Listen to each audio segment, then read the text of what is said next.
Oke, ini memang kotaknya gede banget sih.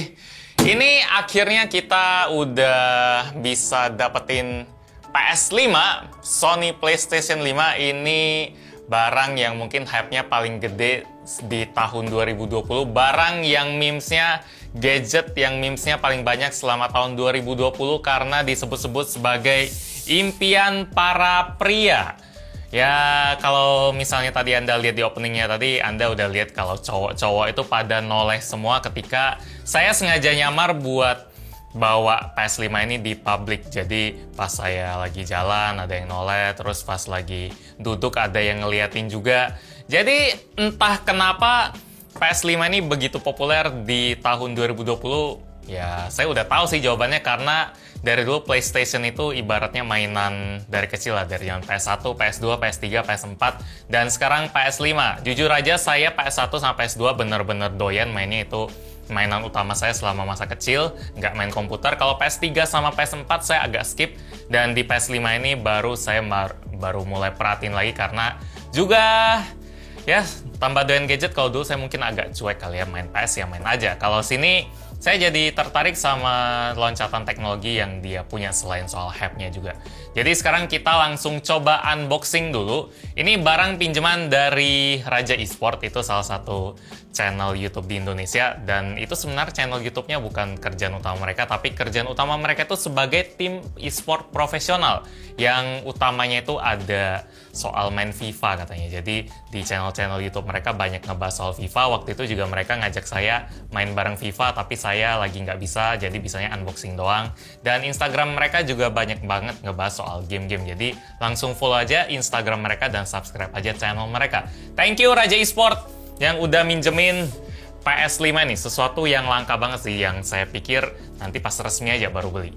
Soalnya kalau harga resminya kalau nggak salah 7,3 juta buat versi digital dan 8,8 juta buat versi yang ada Blu-ray disc-nya. Itu tanggal 18 Desember bisa dipesan dan tanggal 20-an Januari baru dikirim kayaknya, baru dijual offline. Sekarang kita punya kesempatan buat mulai unboxing dulu. Di sini harusnya Anda udah tahu ya kalau bentuk PS5 itu kayak gini, yang bentuknya sering disebut kayak router gini, yang ada gambar warna hitamnya, terus ada dijepit dua sisi yang gambar warna putihnya ini, ya, plat warna putihnya, terus di sini ada DualSense controller yang katanya keren banget. Nanti kita lihat di sini logo PS-nya sama dari dulu, yang dari zaman PS1, tapi PS5 ini jenis fontnya sama dari dulu. Dan PlayStation 5 di sini ada ketulis resolusi 8K, terus 4K 120 fps, dan ada dukung HDR juga kontennya. Karena PS5 ini udah pakai port HDMI 2.1 yang memang udah ngedukung output gambar kayak gitu. Kalau di sini ada ketulis PS5 juga standar. Di sini ada ketulis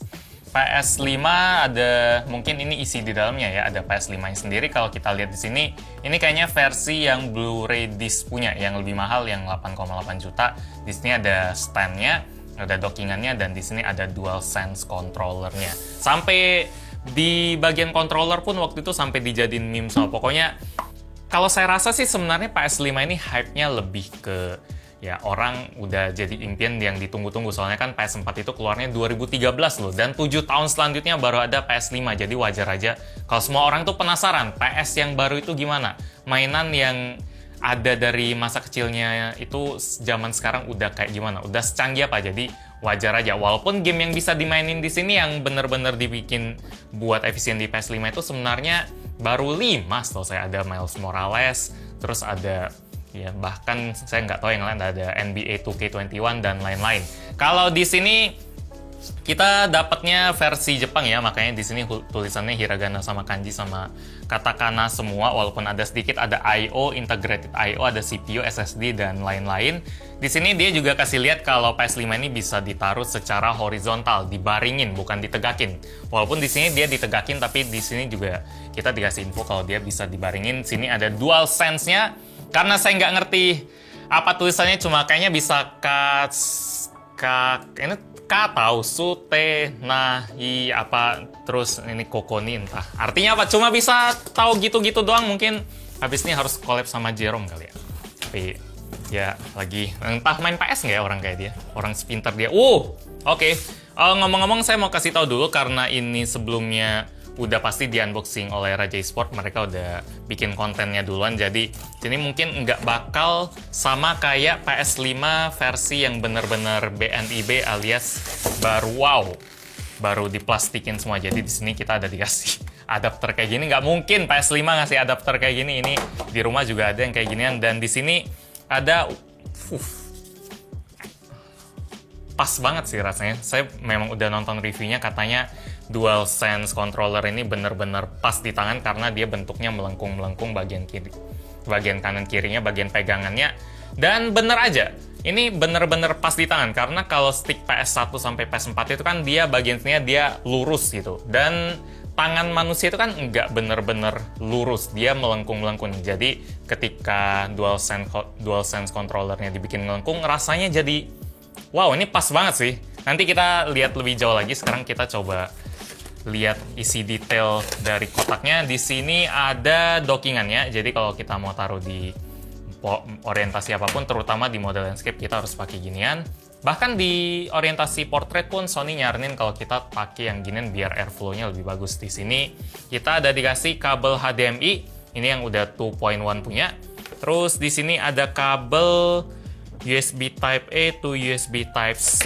Terus di sini ada buku petunjuk yang tentu aja semuanya dari bahasa Jepang semua. Nanti kalau ada versi Indonesianya saya bakal beli sih buat sekalian ngetes gamenya. Karena sekarang di video ini saya kasih tahu dulu kalau kita nggak bakal ngetes gamenya, paling cuma hidupin doang karena gamenya sekali lagi nggak banyak pilihan. Ini ibaratnya kayak waktu itu saya beli Nintendo Switch buat pertama kali, dan yang bisa dimainin launching game title launch-nya itu cuma Zelda doang. Kalau di PS ini dia title launch-nya Miles Morales doang, dan saya ya harus main lumayan lama buat bisa kasih tahu experience-nya, belum lagi update-update. Dan ini cuma dipinjemin sehari doang, jadi kemarin malam baru dikirimin, terus malam ini udah harus dibalikin lagi. Ini berat banget loh. Wow, oke. Bentar. Enggak, sendirian aja biar feel-nya lebih mantap lagi. Oke, gede banget, buset. Ini saya udah tahu ada PS4, ukurannya lumayan gede, yang PS4 Pro. Tapi ini, wow, bentuknya kayak bongkahan gede banget sih. Oke. Sini adalah PS5-nya. Kalau dilihat dari foto-foto, bentuknya benar-benar futuristik. Cuma kalau dilihat dari langsung, kita coba nilai langsung ya. Di sini berat. Ini gede banget ini. Menurut lu juga gede kan, Bal, ini? Wow. Ini barangnya benar-benar berat. Tapi saya nggak tahu ya, ini nanti suatu saat bakal ada PS5 Slim atau PS5 Pro atau PS5 yang gimana, karena setahu saya dari PS1 sampai PS4 selalu ada yang versi Slimnya. Dulu saya PS1 pun beli yang paling gede, tapi tiba-tiba tetangga saya punya yang Slim dan kayaknya kok lucu banget gitu, enak pakainya. Dan PS2 juga, kami selalu belinya yang pertama hasil tabungan, tapi ujung-ujungnya iri sama tetangga yang punya versi Slim yang kayaknya lebih oke. Kalau di sini sih bentuknya gede banget. Kalau bikin versi Slim mungkin sekitar 2-3 tahun lagi kalau ada. Tapi kalau misalnya nggak ada, kita juga nggak terlalu heran sih. Soalnya bagian yang paling keren dari PS5 ini sebenarnya bukan desainnya, sebenarnya bukan di hype-nya, tapi teknologi yang ada di dalamnya. Dia ini pakai prosesor AMD yang udah pakai arsitektur Zen 2. Terus GPU-nya udah pakai sistem RDNA 2. Yang kalau misalnya Anda ngerti, udah tahu kalau itu sistem yang ada di GPU Radeon terbaru yang seri 6000. Dia SSD-nya tadi ada ketulis di sini sih. Dia di sini ketulis, zoom ke sini Pak. Sini dia ada ketulis kalau dia 825 GB.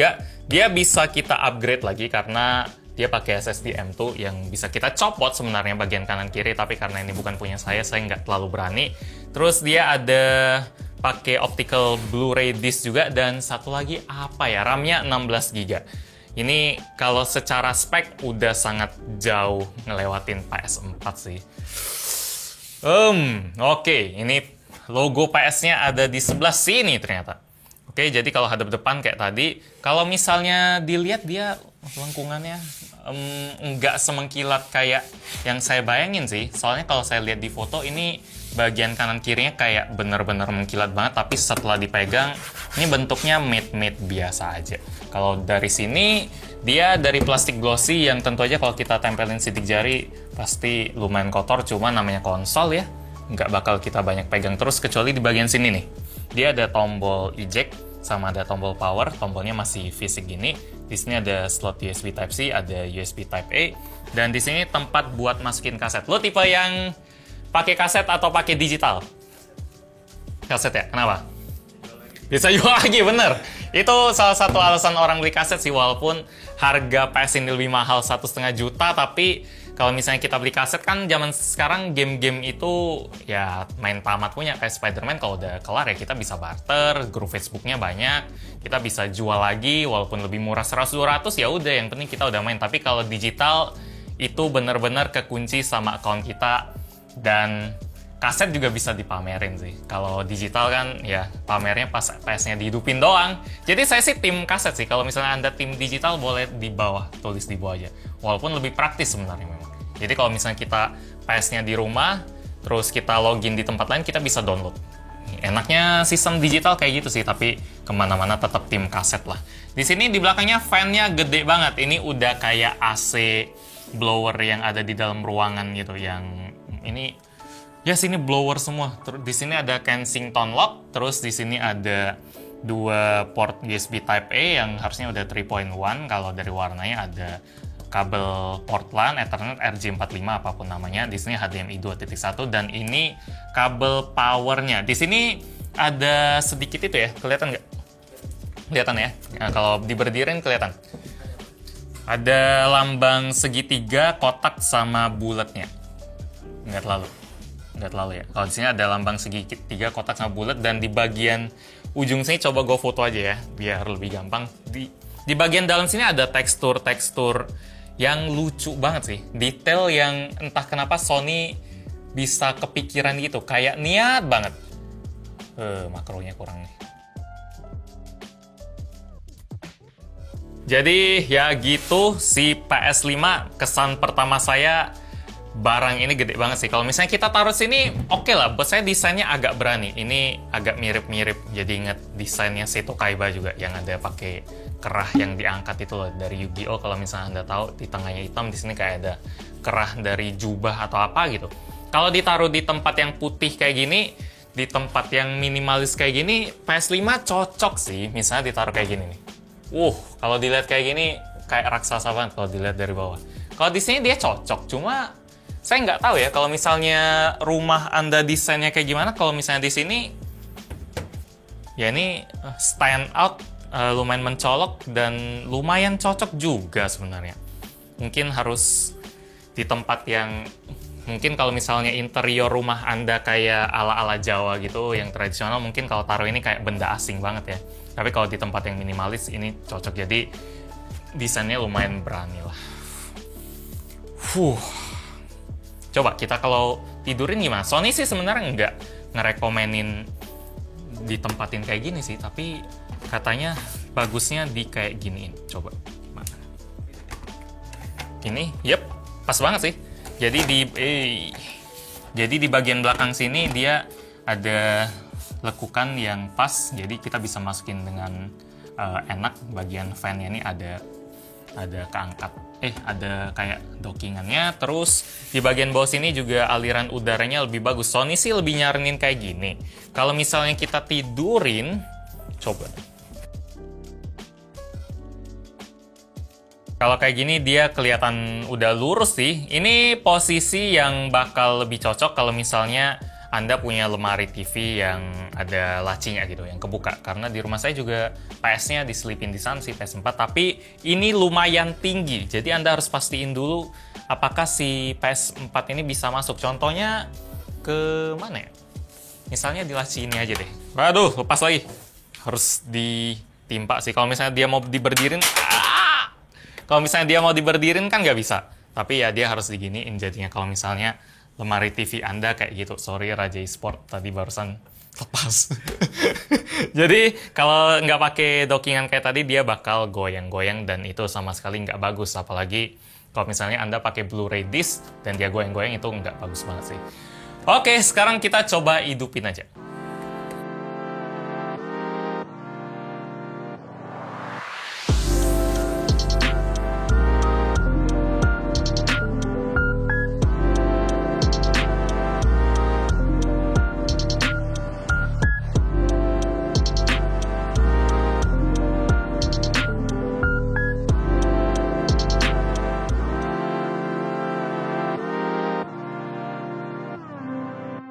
Oke, sekarang kita coba hidupin. Power, udah. Oh, hidup. Ada lampunya nih. Oke, terus, wih! Langsung masuk.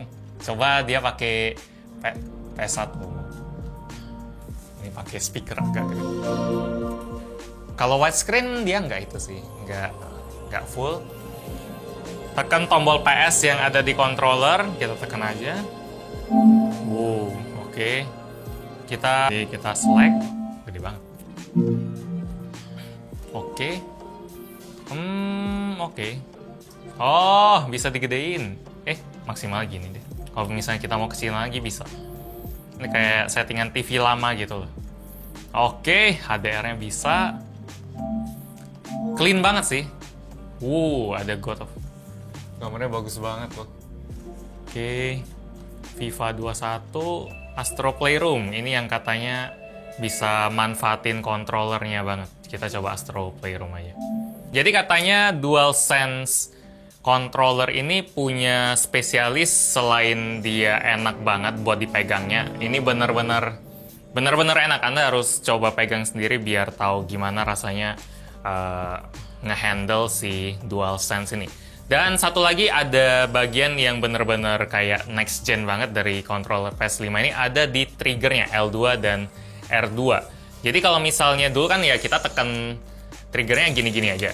Tapi buat sekarang kalau misalnya ibaratnya itu ada yang kasih gambaran kalau misalnya kita lagi nyetir mobil, terus mobilnya itu lagi nyangkut di lumpur, ini bakal kerasa lebih berat buat ditekan karena ada tolakannya gitu. Kalau di controller yang lain kan kita tinggal tekannya sama-sama aja. Jadi feeling kalau ada sesuatu yang berat itu lebih kerasa lagi, kalau ada yang enteng itu lebih kerasa lagi. Ibaratnya kayak nyetir pakai steering wheel itu ada tolakan ke arah yang sebaliknya.